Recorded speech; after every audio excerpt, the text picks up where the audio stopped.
Hello everyone, today in this video I will show you how to fix slow Wi-Fi in iPhone 16 Pro Max.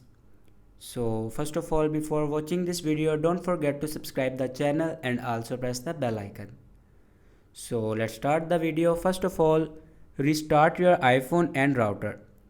Restart your iPhone and router, it can fix minor glitches. And for restart your iPhone, press and hold volume down button and power button at the same time, and then slide this icon to right side for restart your iPhone.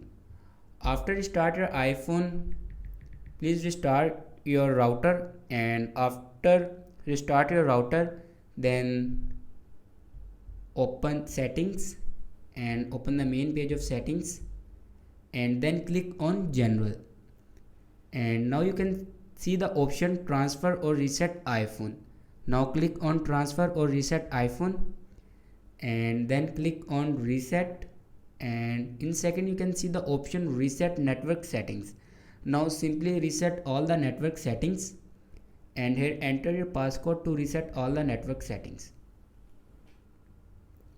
and it will be confirmed to reset all the network settings, but never destroy any other data like photos, videos and other data. It will only reset all the network settings. After reset all the network settings, your problem will be fixed. Thanks for watching this video.